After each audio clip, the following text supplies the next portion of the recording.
ASE TV meze neza murakomeye jewe ahantu ndi hose nkunza kuba mvuga ASE TV nubwo mba mpagaze ndi je nyene mvuga ASE TV numva uriko ndumva n'abakunzi bacu ndabakura niyo mpamvu numva umengo noguma ndayivuga ASE TV ASE TV urayizani cyane ndahapfa ngenda kuraba kuri YouTube ko nshobora kuyibona abakunzi ba ASE TV rero murashobora kubona ibyo turimwo umwe murabona uko bimeze ni ibintu nyene turimo muca mutahura mwebwe muri abantu b'indani ariko hari abandi badashobora gutahura meze neza ariko meze neza cyeje kugutemberera kare tuzogume duhurira mu bibazo gusa kare bukwe ariko hajya kujya mu jama ariko ugomba murashobora kuvugana cyane cyane turabonana uri waremeje ko ari umukuru wawe rero byavuye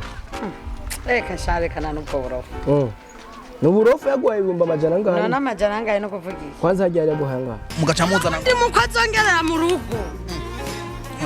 ne ntuba wumva icamamare cyo muri jemba muri Togo ariko ubundi mu Burundi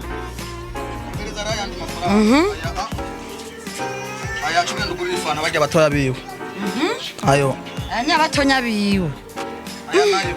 aya nayo be urambara ibitenge cyangwa ugiha abandi bantu bariyambariye tora nayo nongere kuri cya gitenge nagura cagiye nayo ngomba shiremwe sasa mu modoka yanzaye so kuvuga ngo wowe genduke muri ico kibazo cy'uwo mwana wawe umubazi cyatumye angambana hajya bazokumvikana aje akankwera nzomumuha mugapana ngo nanje nyenda bijamwo ndamufashe kuresha oya dore jya muhungu yaje amateka afise amateka nyaba jya muhungu afise amateka mabi ko turabona n'uburyo tuzoja kumusengera ku mukozi w'Imana akubise umuntu aruhukira mu bitaro yama yagomaguye abantu wowe rero je ndazi ni weye ni umwana wawe aje gacanga inzira na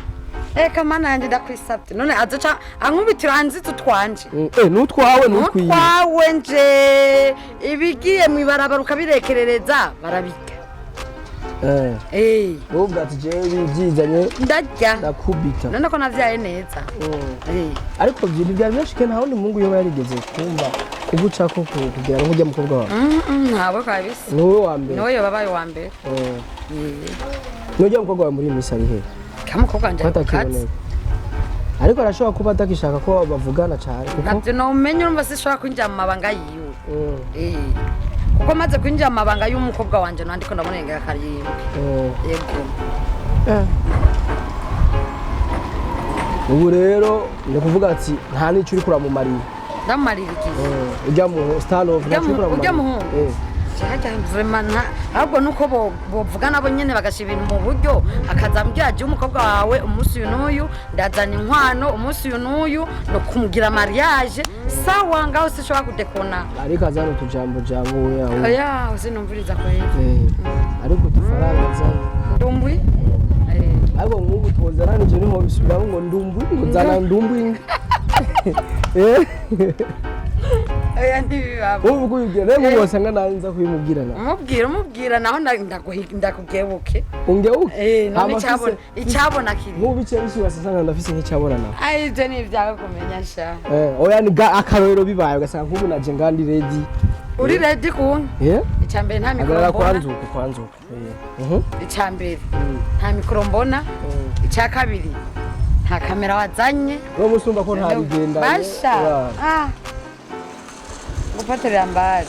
shasa jera ko ndarengana nshaka ndakuvugishe gusa ama tuzomenya ibizokurikira sawa murakoze tugushimire cyane namwe murakoze cyane giye ku kazi ngiye ku kazi nanje ngiye ku kazi kuba dite mama lao ASE TV murabizi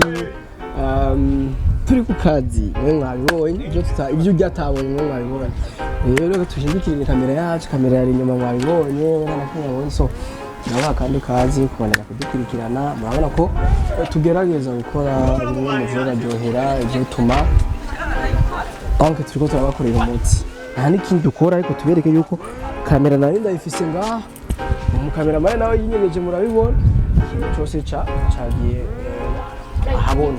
ndabizeza yuko ngiye kubana kuduha ibintu byiza kandi iki kigiye ko mu masaha y'imbere kandi mukitega ikindi ubwiza tuva mu bwiza tuja mu buyenzi cyangwa tuva mu bwiza tuza mu kantu twagiye